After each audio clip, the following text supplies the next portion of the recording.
اللهم صل على محمد وعلى آل محمد كما صليت على إبراهيم وعلى آل إبراهيم إنك حميد مجيد اللهم بارك على محمد وعلى آل محمد كما باركت على إبراهيم وعلى آل إبراهيم إنك حميد مجيد الحمد لله محترم হাজিরিন সম্মানিত এলাকাবাসী মহান পরওয়ারদিগার আলমের দরবারে লাখো কোটি শুকরিয়া আল্লাহ তাআলা দয়া করে মেহেরবানি করে আমাদেরকে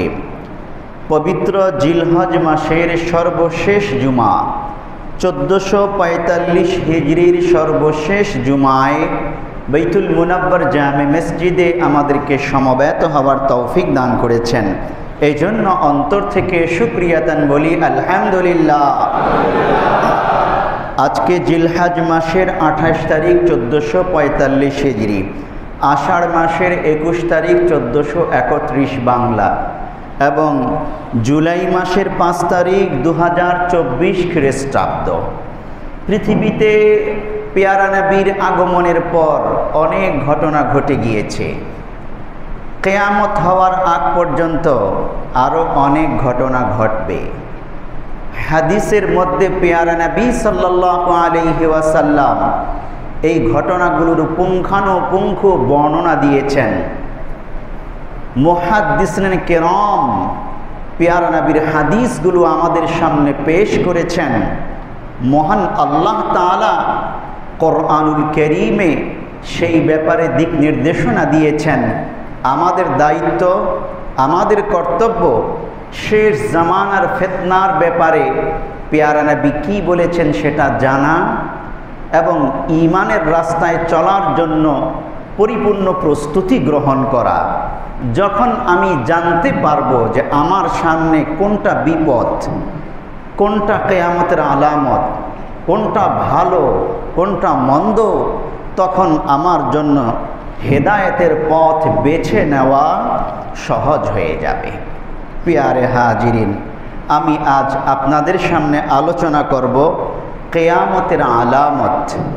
পেয়ারা নবী সাল্লাল্লাহু আলাইহি ওয়াসাল্লামের হাদিসের আলোকে কিয়ামতের আলামতগুলো 3টি ভাগে বিভক্ত। একটি হলো কিছু আলামত, ছোট আলামতগুলোর মধ্যে কিছু আলামত ঘটে গিয়েছে। আরেকটি হলো কিছু আলামত এখনো ঘটেনি, অপেক্ষা করছে, ছোট আলামত। আর 3 নম্বর হলো বড় আলামত, আলামতে কুবরা, সেগুলো এখনো ঘটেনি। মোট 10টি বড় আলামত। এই 10টি আলামত একটি হাদিসের মধ্যে আল্লাহর নবী বর্ণনা করেছেন। সেগুলো কি, কখন হবে, প্রেক্ষাপট পৃথিবীর তখন কেমন থাকবে, হাদিসের আলোকে আমরা জানতে পারবো ইনশাআল্লাহ।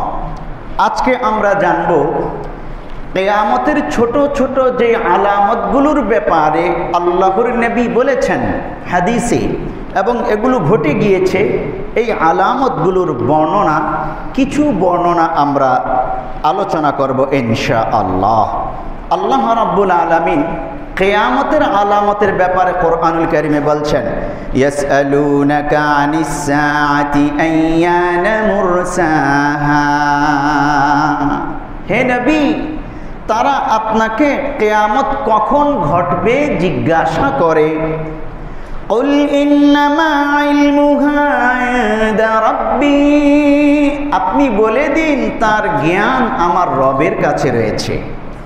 লা ইউজাল্লিহা লিওয়াক্তিহা ইল্লা হু, ঠিক নির্দিষ্ট সময়ে কিয়ামত সংগঠিত হবে।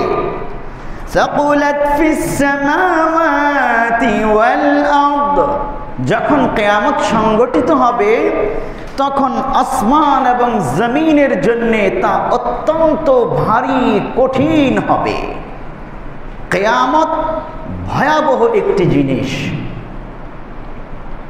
আল্লাহ তাআলা আরেকটি আয়াতে বলছেন, এই আয়াতটি হলো সূরা আরাফ 187 নম্বর আয়াত। আর আরেকটি আয়াতে আল্লাহ তাআলা বলছেন, ইন্নাস সাআতা লাআতিয়াতুন লা রাইবা ফীহা ওয়ালাকিন্না আকসারান নাসি লা ইউমিনুন। নিশ্চয়ই কিয়ামত অবশ্যম্ভাবী, সমাগত, অতি শীঘ্রই কিয়ামত আসতেছে।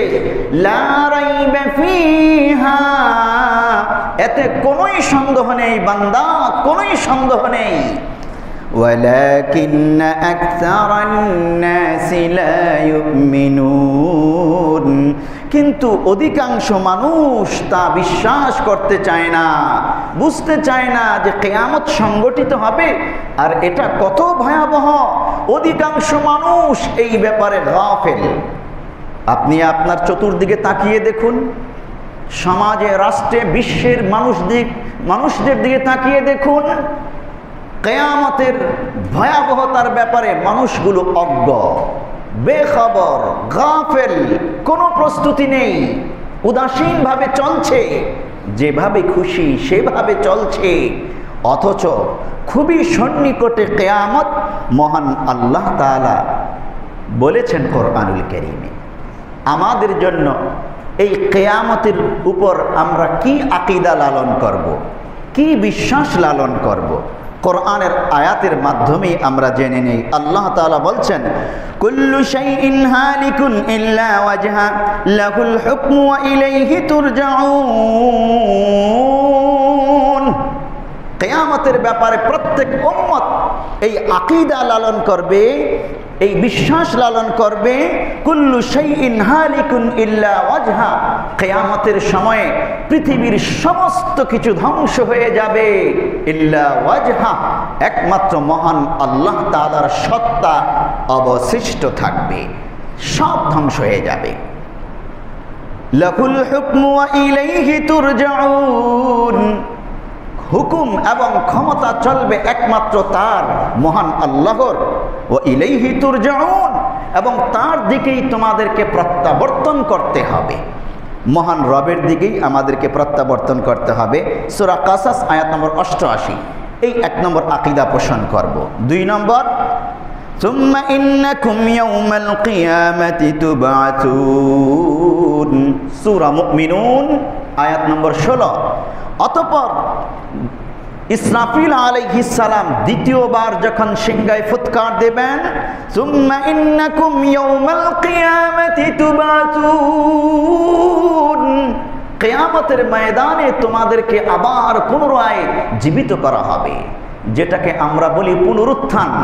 পুনরুত্থানের উপর আকীদা, বিশ্বাস, ওয়াল বা'থি বা'দাল মাউত, এই আকীদা বিশ্বাস লালন করা একজন ঈমানদারের জন্য ফরজ।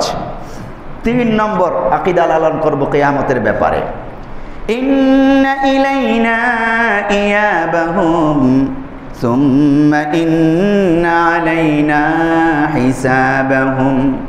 আল্লাহ তাআলা বলছেন, ইন্না ইলাইনা ইয়াবাহুম, আমার দিকেই হিসাব দেওয়ার জন্য তাদের আসতে হবে। সুম্মা ইন্না আলাইনা হিসাবাহুম, আর আমার উপর কর্তব্য তাদের হিসাব গ্রহণ করা। আমি সকল বান্দার হিসাব গ্রহণ করব। আখিরাতের চিত্রটা আল্লাহ তাআলা চিত্রায়ন করলেন সূরা গাশিয়া আয়াত নম্বর 26। এরপরে জান্নাত অথবা জাহান্নাম। তাহলে এক কিয়ামতের সাথে বিশাল অনেক বড় কিছু জড়িত আছে। আর কিয়ামত কখন ঘটবে, কখন সংগঠিত হবে, এটা একমাত্র আল্লাহ তাআলা জানেন। তবে কিছু আলামত আল্লাহর নবী বলেছেন, যখন তোমরা দেখবে এই আলামতগুলো ঘটে গেছে, তখন বুঝবা কিয়ামত খুবই সন্নিকটে, খুবই সন্নিকটে। এবার আসুন আমরা হাদিস থেকে কয়েকটা আলামত দেখি এবং নিজের মধ্যে আমরা খুঁজব যে আমি এই আলামতের মধ্যে পড়েছি কিনা। কিয়ামতের আলামত অনেক ধরনের আছে। কিছু আলামত আছে ভালো, আর কিছু আলামত আছে মন্দ, কিছু আলামত আছে সতর্ককারী, কিছু আলামত আছে ধ্বংসকারী। প্রত্যেকটার বর্ণনা যখন আমরা দেব, পাশাপাশি ফলাফলটাও আমরা জানতে পারবো ইনশাআল্লাহ। আল্লাহর নবী মুহাম্মদুর রাসূলুল্লাহ সাল্লাল্লাহু আলাইহি ওয়াসাল্লাম বর্ণনা করতেছেন সহিহ বুখারী হাদিস নম্বর 3176। এই হাদিসে কিয়ামতের 6টি আলামতের কথা বলেছেন আল্লাহর নবী। হাদিসটি বর্ণিত হয়েছে হযরত আউফ ইবনে মালিক রাদিয়াল্লাহু তাআলা আনহু থেকে। কি বলছেন তিনি? عن عوف بن مالك رضي الله عنه قال قال النبي صلى الله عليه وسلم اعدد ستا بين يدي الساعة। হে আউফ ইবনে মালিক, কিয়ামতের 6টি আলামত গণনা করে রাখো, হিসাব করে রাখো। কত গুরুত্ব দিয়ে বলেছেন আল্লাহর নবী। আপনি আমি মনে করব এই হাদিস আমাকে বলছেন আল্লাহর নবী যে তুমি কিয়ামতের 6টি আলামত হিসাবে রাখো, গণনায় রাখো। কি সেগুলো? 1 নম্বর মাউতি, আমার মৃত্যু। যখন আমার মৃত্যু হবে তো তখন বুঝবে এটা কিয়ামতের একটি আলামত। কারণ রসুলের পর তো আর কোনো রসুল নাই, আর কোনো নবী নাই, তিনি শেষ নবী।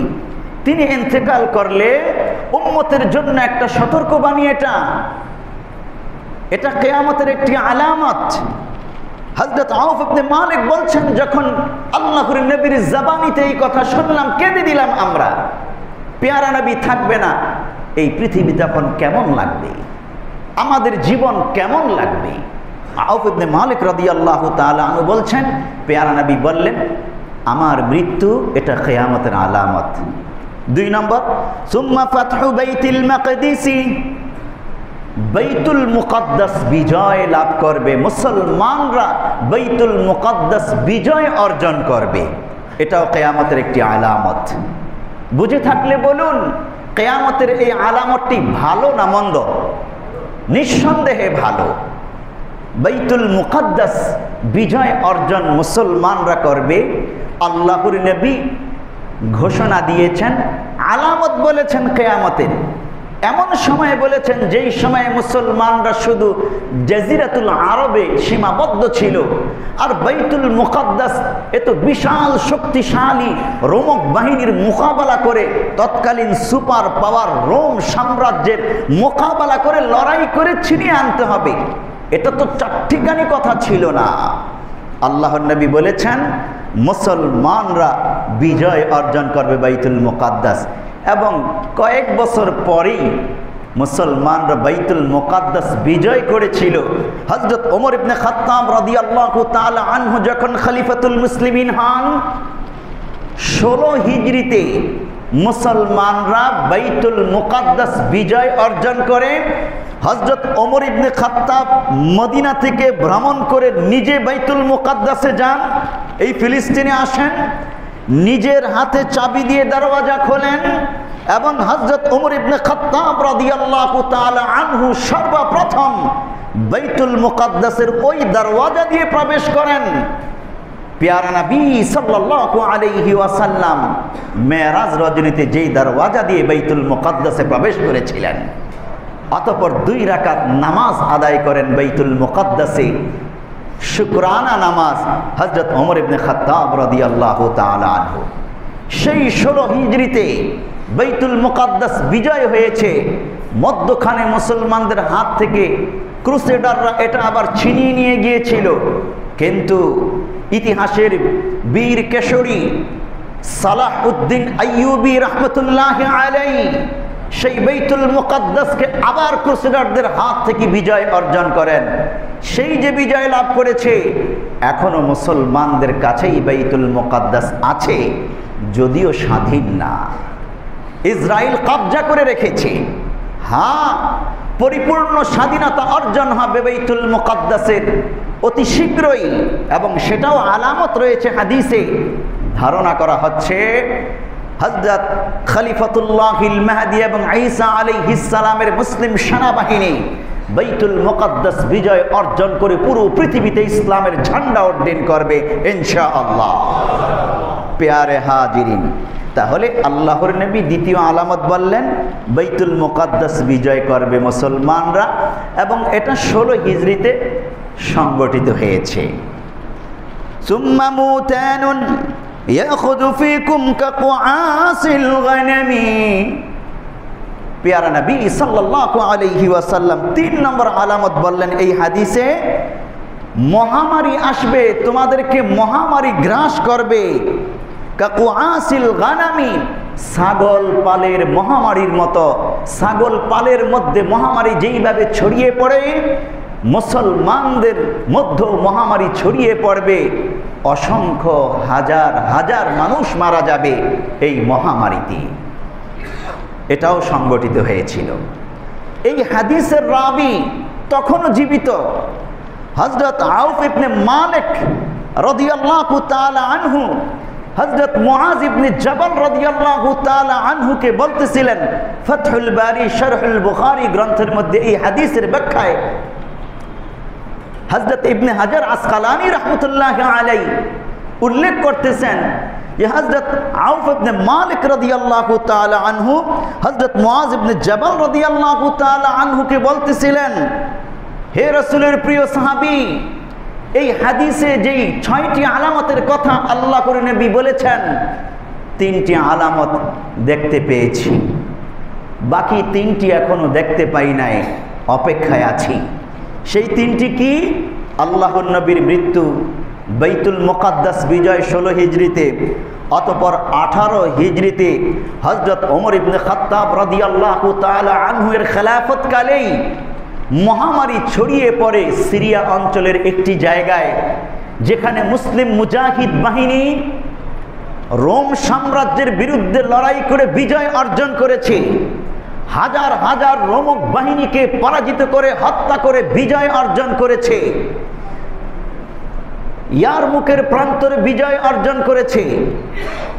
কিন্তু মুসলমান সেনাবাহিনী যখন একটি জায়গায় শিবির স্থাপন করেছে পাহাড়ি অঞ্চলে, হঠাৎ মহামারীর প্রকোপ বেড়ে গেল। মহামারী আক্রমণ করল। একের পর এক সাহাবীরা মৃত্যুর পথে ঢলে পড়তেছিল। ইতিহাসে লেখে, ওই মুসলিম সেনাবাহিনীর নেতৃত্ব দিয়েছিল তৎকালীন যুগে হযরত আবু ওবায়দা ইবনুল জাররাহ রাদিয়াল্লাহু তাআলা আনহু।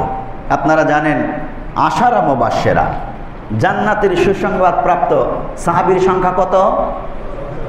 10 জন। এই 10 জন সাহাবীর মধ্যে অন্যতম সাহাবী ছিলেন হযরত আবু ওবায়দা ইবনুল জাররাহ রাদিয়াল্লাহু তাআলা আনহু। এই আবু ওবায়দা ইবনুল জাররাহ রাদিয়াল্লাহু তাআলা আনহু তখন মুসলিম বিশ্বের সেনাপ্রধান। ওমর ইবনে খাত্তাব রোম সাম্রাজ্য বিজয় করার জন্য তাকে পাঠিয়েছেন। তিনি বিজয় করেছেন, কিন্তু দুঃখজনক অধ্যায়, মহামারী এসে এই মুসলিম সেনাবাহিনীর প্রায় 25,000 মুসলমান আক্রান্ত হয়ে মারা যায়। কাফেররা কোন লড়াইয়ের ময়দানে এত সংখ্যক মুসলমানকে একাত্রে শহীদ করতে পারে নাই, কিন্তু একটা মহামারীতে 25,000 সৈন্য শাহাদাত বরণ করে শহীদ হয়ে যায়। আল্লাহর নবী হাদিসে বলেছেন, বুখারীর হাদিস রয়েছে, যেই ব্যক্তি মহামারীতে মৃত্যুবরণ করে ফাহুয়া শহীদ, ওই ব্যক্তি শহীদ বলে গণ্য হয়। এমনিতেই তারা জিহাদের ময়দান থেকে ফিরেছেন গাজী হয়ে। মহামারীতে আক্রান্ত হয়ে 25,000 মুসলিম যোদ্ধা মারা যায়। এমনকি হযরত আবু ওবায়দা ইবনুল জাররাহ রাদিয়াল্লাহু তাআলা আনহু, তিনিও এই মহামারীতে আক্রান্ত হয়ে ইন্তেকাল করেন। ওমর ইবনে খাত্তাব, বুখারীর দীর্ঘ হাদিস আছে, আমি বিস্তারিত বলছি না। মদিনা থেকে তিনি বেরিয়ে পড়েছেন। একের পর এক মারা যাচ্ছে মুসলিম সৈন্য।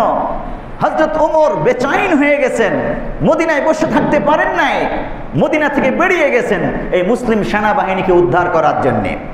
পথিমধ্যে আসার পর সাহাবায়ে কেরাম বললেন, আই আমিরুল মুমিনিন, আল্লাহর নবী তো হাদিসে বলেছেন মহামারী আক্রান্ত এলাকায় তোমরা প্রবেশ করবে না, এবং আক্রান্ত এলাকায় যারা আছো তারা অন্যদেরকে ছেড়ে অন্য এলাকায় চলে যাবে না, যেটাকে আমরা বলি লকডাউন।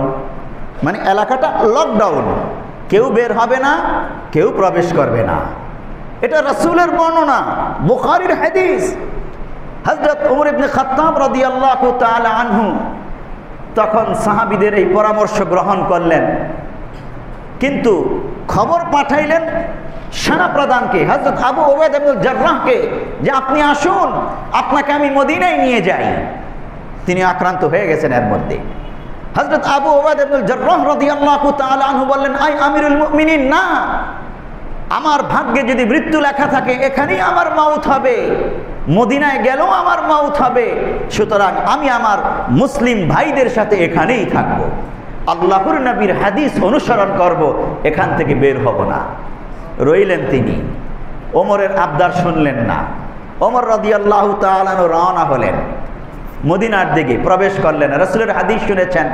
এক সাহাবী বলে উঠল, আই আমিরুল মুমিনিন, আপনি কি মৃত্যু থেকে পালাচ্ছেন? সাহাবায়ে কেরাম কিন্তু প্রশ্ন করে বসতেন, যদিও তিনি মুসলিম খলিফা, রোম সাম্রাজ্য, পারস্য সাম্রাজ্য তার ভয়ে থরথর করে কাঁপে, কিন্তু মুসলমানরা তাকে প্রশ্ন করতে কাঁপে না, ভয় পায় না। তারা জানে ওমর পছন্দ করে, প্রশ্ন করুক, জেনে নিক, আমার ভুল ধরিয়ে দিক। আই আমিরুল মুমিনিন, আপনি কি মৃত্যু থেকে পালাচ্ছেন? আপনি কি ভাগ্য থেকে পালাচ্ছেন? হযরত ওমর ইবনে খাত্তাব রাদিয়াল্লাহু তাআলা আনহু জবাব দিলেন, আমি ভাগ্য থেকে ভাগ্যের দিকে পালাচ্ছি। ব্যাপার কি? ভাগ্য থেকে ভাগ্যের দিকে যাচ্ছেন, এটার অর্থ কি?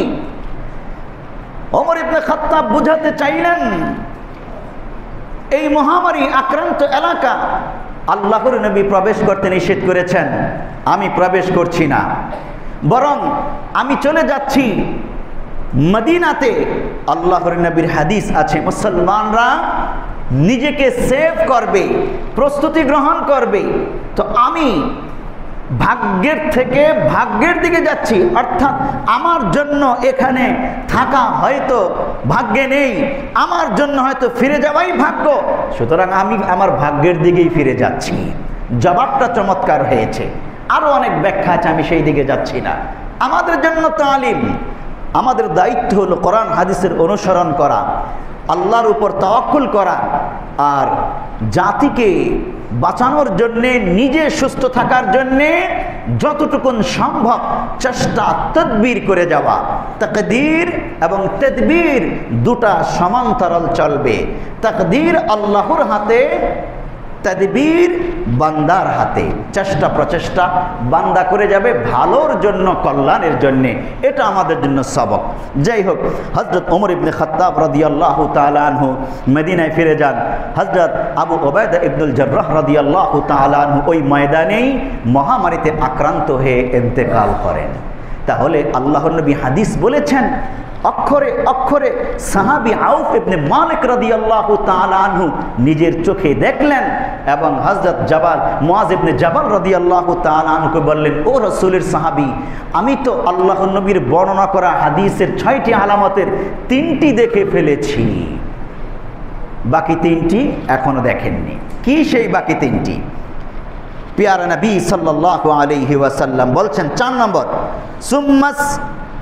ثم استفاضة المال حتى يعطى الرجل 100 دينار فيظل ساخطا।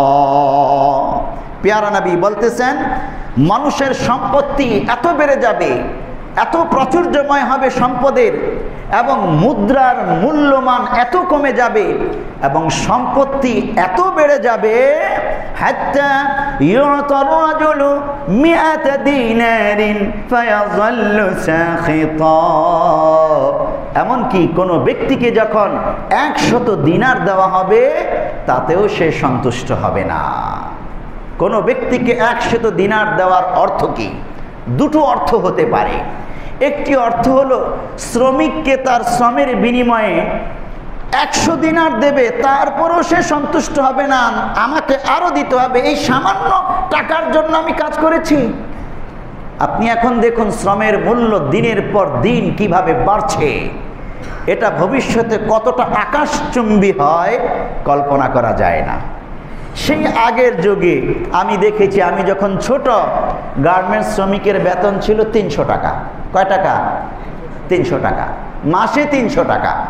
এই 300 টাকা দিয়ে ঘর ভাড়া দিয়ে থাকতো, খাইতো। আপনি অবাক হবেন, আপনারা হয়তো জানেন যাদের বয়স আছে, আমি ঢাকায় তখন থাকি, ছোট ছাত্র, 300 টাকা মাসিক বেতন, এগুলো দিয়েই চলতো।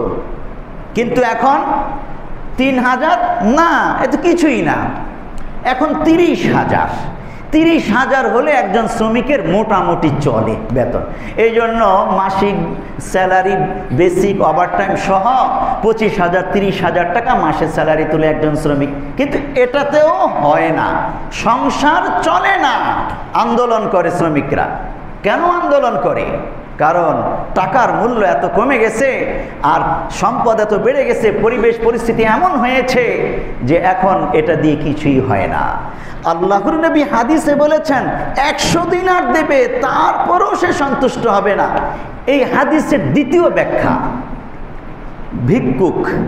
আগের যুগে আমি যখন ছোট, সেই ছোটকালে ভিক্ষুককে 10 পয়সা দিতাম। 10 পয়সা দিলে ভিক্ষুক সন্তুষ্ট হয়ে যেত। 4 আনা 8 আনা এটা পেয়ে সন্তুষ্ট। 1 টাকা দিলে তো খুব খুশি, বাহ 1 টাকা দিয়েছে আমাকে ভিক্ষা। কিন্তু এখন আপনি 10 টাকা ভিক্ষা দিলেও ভিক্ষুকের মন ভরে না। 10 টাকা দিল, অন্তত 20টা টাকা দিত বা 50টা টাকা দিত। 5 টাকা দিলে নিতে চায় না। কিছুদিন আগে গেছে 2 টাকা দিলে ফেলে দেয়, গেছেন এরকম? মানে এখন ভিক্ষুকরাও এই 2 টাকা 5 টাকায় সন্তুষ্ট না, সর্বনিম্ন 10 টাকা এখন চলে, সন্তুষ্ট না এটাতে। 20 টাকা 50 টাকা 30 টাকা দিলে সন্তুষ্ট। তাহলে পরিবেশ পরিস্থিতি এমন দিকে পৌঁছে গেছে যে মানুষকে এই সম্পদ সন্তুষ্ট করতে পারে না। তাহলে আমাদের প্রস্তুতি নিতে হবে, আল্লাহকে সন্তুষ্ট করার জন্য আমি কি করছি, আল্লাহকে কতটুকু দেওয়া দরকার আমার, এই সবকটা আমি এখান থেকে নেব ইনশাআল্লাহ। এটা 4 নম্বর গেল। 5 নম্বর আলামত আল্লাহ নবী বলছেন, সুম্মা ফিতনাতুন লা ইয়াবকা বাইতুন মিনাল আরাবি ইল্লা দাখালাতহু। এমন একটা ফিতনা আরবে ছড়িয়ে পড়বে, কোনো ঘর বাকি থাকবে না, আরবের প্রত্যেকটা ঘরে ঘরে এই ফিতনা প্রবেশ করবে। এই ফিতনাটা কি? মুহাদ্দিসিনে কেরাম সুস্পষ্টভাবে কিছুই বর্ণনা করতে পারেন না। বিভিন্ন প্রকারের ফিতনা আছে, আরবে বহু ধরনের ফিতনা আছে। এক এক সময় এক এক ফিতনা মাথা চাড়া দিয়ে উঠে আর আরবের ঘরে ঘরে প্রবেশ করে। বর্তমান যুগে ফিতনার তো অভাব নাই। মোহাম্মদ বিন সালমান ক্ষমতায় আসার পর আরবের যে ফিতনা কত প্রকার ঘরে ঘরে প্রবেশ করেছে বা প্রবেশ করিয়ে দিয়েছে, ভুক্তভোগীরা জানে, ইতিহাস যারা জানে তারাও আমরা বুঝতে পারি। পেয়ারা নবী 6 নম্বর আলামত বলছেন, সুম্মা খুদনাতুন তাকুনু বাইনাকুম ওয়া বাইনা বানিল আসফারি ফায়াগদিরুনা ফায়াতুনাকুম তাহতা 80 গায়া। আল্লাহর নবী বলতেছেন, অতঃপর যুদ্ধবিরতি চুক্তি করবে তোমরা রোমক সেনাবাহিনীর সাথে। বাইনাকুম ওয়া বাইনাল আসফারি ওয়া বাইনা বানিল আসফারি। এই বানিল আসফার বলতে বোঝায় রোমক বাহিনী, রোম সাম্রাজ্য। তৎকালীন যুগে যারা রোম সাম্রাজ্যের অধিপতি ছিল, বর্তমানেও রোম সাম্রাজ্য খণ্ড বিখণ্ড অবস্থায় ইউরোপে অবস্থান করতেছে, কিন্তু প্রকৃত নেতৃত্ব দিচ্ছে রোমক সেনাবাহিনীর আমেরিকা। তো আল্লাহর নবী 6 নম্বর আলামত বললেন, রোমক সেনাবাহিনীর সাথে তোমাদের চুক্তি হবে, যুদ্ধবিরতি চুক্তি হবে, কিন্তু এই রোমক সেনাবাহিনী এই যুদ্ধবিরতি চুক্তি লঙ্ঘন করবে, তারা গাদ্দারি করবে। তোমাদের মোকাবেলায় তারা 80টি পতাকা তলে সেনাবাহিনী পাঠাবে, প্রত্যেক পতাকার নিচে 12,000 সৈন্য থাকবে। এভাবে বিশাল সেনাবাহিনীর মোকাবেলা মুসলমানদের করতে হবে। অতীতে এটা কয়েকবার ঘটে গেছে, তবে এত বিশাল সংখ্যক সেনাবাহিনীর মোকাবেলা মুসলমানরা এখনো করে নাই। ধারণা করা হচ্ছে আমেরিকার সেনাবাহিনী তো বিশাল, তাদের সাথে মুসলমানদের বেশ কয়েকটা লড়াই হয়ে গেছে ইতিমধ্যেই, ভবিষ্যতে আরো অপেক্ষা করতেছে। আল্লাহর নবী অতীতে কয়েকটার কথা বলেছেন, এর মধ্যে ৩-৪টায় রোমক বাহিনী মুসলমানদের সাথে গাদ্দারি করে মুসলমানদের বিপক্ষেই ক্রুসেডার বাহিনী লড়াই করেছিল। হযরত সালাউদ্দিন আইয়ুবী রাহমাতুল্লাহি আলাইহির আমলে ক্রুসেডাররা যুদ্ধনীতি লঙ্ঘন করে বিশাল বাহিনী পাঠিয়ে লড়াই করেছে, কিন্তু পরাজিত হয়েছে। আরো কয়েকটা যুদ্ধে উসমানী খেলাফত আমলে ক্রুসেডাররা একাধিক হামলা করেছে। ৩ লক্ষ ৪ লক্ষ সেনাবাহিনী সহ যুদ্ধবিরতি লঙ্ঘন করে। আমি ইতিহাস গতকালকেও পড়লাম, উসমানী খেলাফতের ইতিহাস পড়তে গিয়ে আমি দেখলাম যে একাধিক চুক্তি যুদ্ধবিরতি লঙ্ঘনের ইতিহাস ক্রুসেডাররা করেছে মুসলমানদের বিরুদ্ধে। কিন্তু যেটা সুখবর, একটি গাদ্দারির মধ্যেও রোমক বাহিনী বিজয় অর্জন করতে পারে নাই। ক্রুসেডাররা বারবার পরাজিত হয়েছে। পেয়ারে হাজিরিন, আল্লাহর নবী হাদিস বলেছেন, সহিহ বুখারী 3176 নম্বর হাদিস। 7 নম্বর আলামত চন্দ্র দ্বিখণ্ডিত হওয়া। আন জাবির ইবনে মুতাইম রাদিয়াল্লাহু আনহু قال انشق القمر على عهد النبي صلى الله عليه وسلم حتى صار فرقتين على هذا الجبل وعلى هذا الجبل। চন্দ্র দ্বিখণ্ডিত হওয়া এটা কিয়ামতের একটি আলামত এবং এটা ঘটে গিয়েছে। হযরত জুবাইর ইবনে মুতাইম রাদিয়াল্লাহু তাআলা আনহু থেকে বর্ণিত, পেয়ারা নবীর জামানায় এই চন্দ্র দ্বিখণ্ডিত হয়। কাফেররা এসে আবদার করে, তুমি যদি নবী হও আলামত দেখাও। আল্লাহর নবী ইশারা করেছেন, তখন রাতের বেলা পূর্ণিমার চন্দ্র আকাশে দেদীপ্যমান, আঙ্গুল দিয়ে ইশারা করেছেন। ইশারা করার সাথে সাথে আকাশের চন্দ্র 2 টুকরা হয়ে 2 অঞ্চলের 2 পাহাড়ের মধ্যে গিয়ে পড়ে। সুবহানাল্লাহ বলবেন না? চোখের সামনে এই দৃশ্য দেখেছে হাজার হাজার মানুষ। ফাকালু সাহারানা মুহাম্মদ, কাফেররা বলতে লাগলো মক্কার, আরে মুহাম্মদ আমাদেরকে জাদু করছে, আমরা কি দেখতেছি, এটা নাকি জাদু করেছে। ফাকালা বা'দুকুম লা ইন কানা সাহারানা মা ইস্তাতিউ আন ইয়াসহারানা আন-নাসু কুল্লুহুম। আরে কি বলতেছো, মুহাম্মদ জাদু করেছে আমাদেরকে, তিনি আমাদেরকে জাদু করতে পারেন, কিন্তু পৃথিবীর সমস্ত মানুষকে তো আর জাদু করতে পারেন না। চলো বাহিরের কাফেলা থেকে যারা আসতেছে ওদেরকে জিজ্ঞাসা করি ওরা দেখেছে কিনা। দূর দারাজ থেকে কিছু কাফেলা, ব্যবসায়িক কাফেলা মক্কায় প্রবেশ করতেছে, ওদেরকে জিজ্ঞাসা করলো, এই তোমরা কি চাঁদ গত রাত্রে দ্বিখণ্ডিত হতে দেখেছো? ওরা বললো, হ্যাঁ স্পষ্ট দেখলাম, চাঁদ 2 টুকরো হয়ে 2 দিকে পড়ে গেল। আল্লাহু আকবার। কাফেররা মাথা নিচু করে ফেলে, কিন্তু এই পরা কপালদের কপালে আর ঈমান গ্রহণ করা নসিব হয়নি। ওরা বলতে লাগলো, মুহাম্মদ বড় জাদুকর রে। মোহাম্মদ কি আসলে জাদুকর? তিনি নবী, এটা তার মুআজিজা, আল্লাহর নবীর মুআজিজা এটা। এই জন্য আল্লাহ তাআলা কোরআনুল কারীমে বলছেন, এই হাদিসটি সুনানে তিরমিজির 3289 নম্বর হাদিস। ওই কাফেররা যে মুখ ফিরিয়ে নিয়েছে আলামত দেখেও, আল্লাহ তাআলা এই প্রসঙ্গে কোরআনের আয়াত নাযিল করেছেন, ইকতারাবাতিস সাআতু ওয়ানশাক্কাল কামার ওয়া ইয়ারাউ আয়াতান ইউরিদুনা ইয়াকুলুনা সিহরুম মুস্তামির। যে কিয়ামত, ইকতারাবাতিস সাআ, কিয়ামত সন্নিকটে, কিয়ামত নিকটবর্তী হয়ে গেছে। ওয়ানশাক্কাল কামার, চাঁদ দ্বিখণ্ডিত হয়েছে, এটা কিয়ামতের আলামত। ওয়া ইয়ারাউ আয়াতান ইউরিদুনা ইয়াকুলুনা সিহরুম মুস্তামির। এই আলামত দেখার পরেও কাফেররা বলে উঠেছে, এটা তো চলমান একটা জাদু, চলমান একটা জাদু। ওয়া কাযাবু ওয়াত্তাবাউ আহওয়াআকুম ওয়া কুল্লু আমরিন মুস্তাকির। তারা মিথ্যাবাদী, আল্লাহ বলছেন ওরা মিথ্যাবাদী, দাগাবাজ, কাযযাব। ওয়াত্তাবাউ আহওয়াআকুম, ওরা ওদের নিজের নফসের অনুসরণ করেছে। ওয়া কুল্লু আমরিন মুস্তাকির, প্রত্যেক বিষয়ে স্থির হয়ে আছে, জালেমদের হিসাব করায় গণ্ডায় নেওয়া হবে। প্রত্যেকের বিষয় স্থির হয়ে আছে। পেয়ারে হাজিরিন, তাহলে এভাবে চন্দ্র দ্বিখণ্ডিত হওয়ার আলামত ঘটে গেছে তৎকালীন যুগে। রাসূলের ওই যুগে ইতিহাসের মধ্যে লেখে, ভারতের মালাবারের মহারাজা সামিরি এই ভারতবর্ষ থেকে চাঁদ দ্বিখণ্ডিত হওয়া দেখেছে। দেখাই তো যাবে, সারা পৃথিবী থেকে দেখা যাবে এটা, আকাশে যখন চাঁদ 2 টুকরো 2 দিকে হয়ে যায়। এই হিন্দু রাজা সামিরি সে দেখেছে। দেখার পর আরব দেশ থেকে যখন কিছু বণিক এসছে তাদেরকে জিজ্ঞাসা করেছে, এমন দেখেছি, তোমরা বলো তো এরকম কিছু ঘটেছে কি আরবে? তারা বলল যে হ্যাঁ হ্যাঁ, আমাদের চোখের সামনেই ঘটেছে। তখন এই হিন্দু রাজা সামিরি মুসলমান হয়ে যায়, প্রকাশ করে না, ইতিহাসে লেখে সে মুসলমান হয়ে যায় গোপনে, মৃত্যুর আগে প্রকাশ করেছে। নীল আর্মস্ট্রং বিজ্ঞানী নেইল আর্মস্ট্রং 1969 খ্রিস্টাব্দে চাঁদে ভ্রমণে গিয়েছে এবং তিনি চাঁদের এই টুকরো হওয়ার যে রেখা এটা দেখেছেন চাঁদের মধ্যে, এবং তিনি চিন্তা করলেন চাঁদের মধ্যে এই ফাটল কিসের।